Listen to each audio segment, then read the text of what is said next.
So I'm rewatching DemonSlayer Season 1, because I'm really hoping for a Season 2 in the fall. A lot of things suggest that Season 2 will come out in the fall, or maybe the winter, but I'm rewatching just to get primed in hope of a fall release for Season 2. And I thought maybe I'd talk about the most interesting thing from each episode. I don't know if I'll get around to covering every single episode of Season 1 before Season 2 lands, but I'll share what I can. So let's get to it.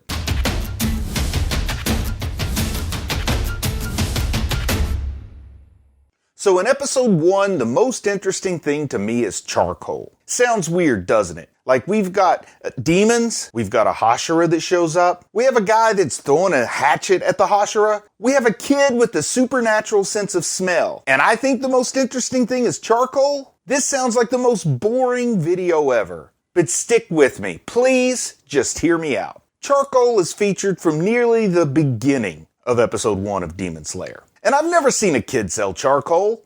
I've definitely not seen a kid sell charcoal in any kind of fantasy or supernatural or action story. So it caught my attention. And I think the charcoal's there for a reason. I also think that charcoal works a little bit metaphorically about more than one of the characters that we see in DemonSlayer. And of course, this only pops into my mind now on a rewatch after having already seen all of Season 1 and the Mugen Train movie. But I also think charcoal can kind of work as a symbol for aspects of this story. And before I decided to explore the charcoal link, I didn't know a whole lot about charcoal. I mean, I'm familiar with the briquettes that you buy at the grocery store. You throw them on the grill, you set them on fire, and you make hot dogs. But I didn't know a whole lot about how charcoal was made. I had to look that up. I mean, I grew up in cold country. So as a kid, I thought charcoal was actually like little blocks of coal that you put in your grill. Of course, later on in life, I learned that wasn't the case. I know it's made from other stuff, and I think most classically what we think of charcoal being made from is wood.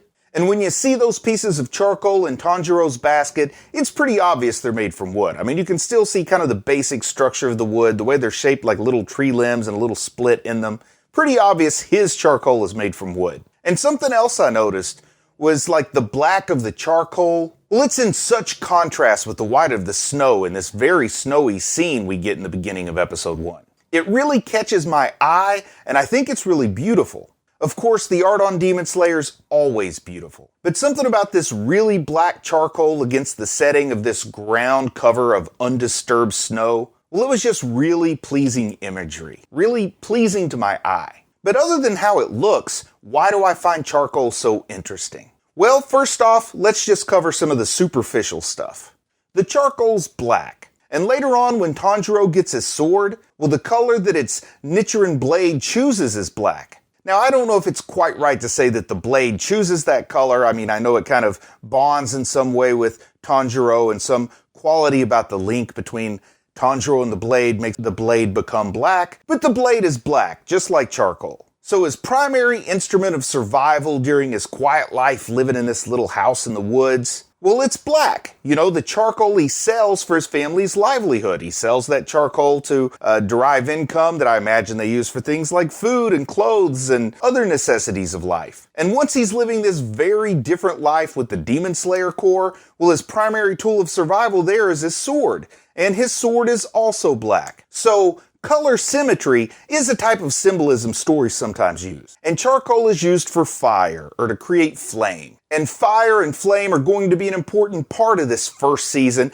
and the movie, with Tanjiro and then also, of course, with Rengoku. And fire, in some way or another, is a part of who Tanjiro is, who he's always been and who he will always be. And charcoal is a family business here for the Kamado family. And it's Tanjiro's father who inspires the Hinokami Kagura and the sun breathing technique, or in one translation I saw it was called the fire breathing technique. And this show does point out that there's a difference between fire and flame as far as breathing techniques are concerned, and some folks have pointed out to me that fire might be a little bit of a mistranslation for sun, but still, it's there. And Tanjiro's father seems to have a strong relationship with the sun god, or the fire god. So I'm saying, like, from a straightforward perspective, it makes sense that a man with reverence for the sun god, well, he'd want to make a family business out of charcoal, right? That's not much of a reach, is it? And we see Tanjiro carry the charcoal in a basket on his back.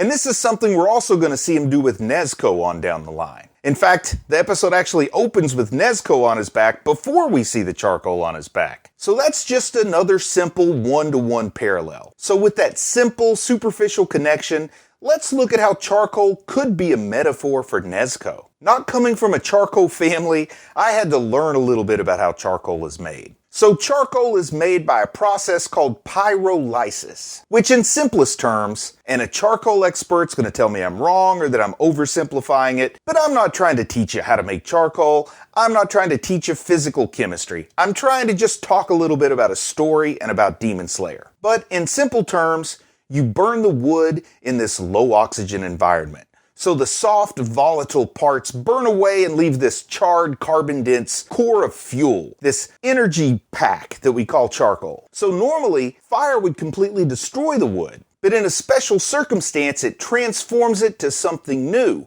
and to something that's useful. And charcoal is a valuable tool. It can be fuel for a fire to provide warmth and keep somebody from freezing to death, or you can use it to cook food and keep somebody from starving to death. But you can't use it the same way you would use wood necessarily. And what I mean by that is, you couldn't use charcoal to build furniture. You couldn't use charcoal to make a walking stick or a wooden spoon. And you probably could use charcoal to build a house, but I don't think it'd be a good idea. That sounds kind of like a fire hazard. Like, who wants to live in a house made out of charcoal, for heaven's sake? But charcoal has important uses. And Nezuko's changed from human to demon. But she has a special circumstance. So, wood in that low oxygen circumstance becomes charcoal. But Nezuko, her special circumstance, I think, is namely her relationship with her brother.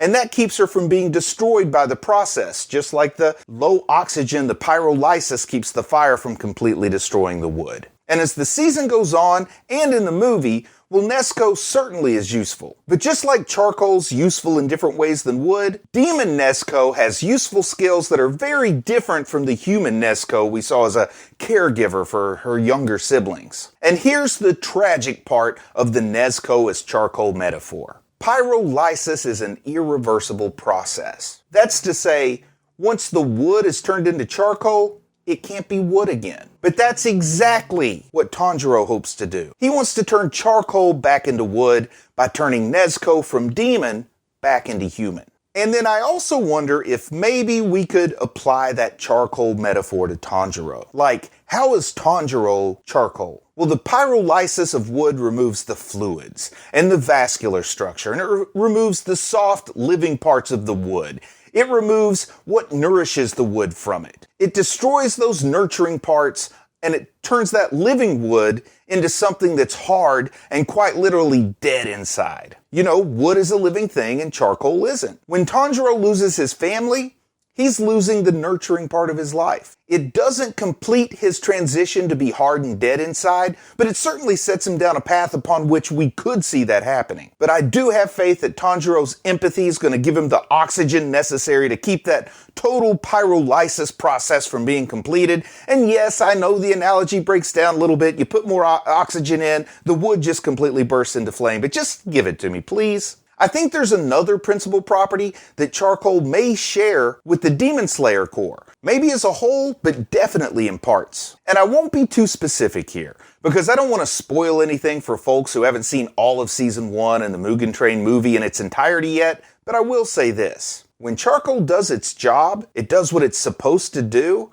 It provides nourishment, it provides warmth, it provides things that preserve life. But it becomes ash. It's destroyed in the process. There may be situations in which a DemonSlayer might be destroyed in the process of doing his or her job. May be destroyed to preserve life and provide protection or safety. It might even happen more than once. So, do you think it's just a coincidence that Nezuko and charcoal are carried in a basket on Tanjiro's back? Or do you think there's artistic intent in that choice? Do you think Tanjiro's link to charcoal and his link to the sun breathing and to the Hinokami Kagura are an intentional parallel? Or do you think Gotege made those choices for unrelated reasons? Do you think maybe the Flame Hashira, Rengoku, has anything in common with charcoal, a giver of flame? Let me know down in the comments what you think is the most interesting thing about episode 1, or about any of the episodes for that matter. I'm always looking for ideas. But I hope you found this few minutes of Demon Slayer talk interesting. It's just a little something to tide both you and me over until Season 2 gets here. And if people seem to like this, I'll do more of this type of thing. I promise they won't all be about charcoal. Anyway, until next time, I'll see you later.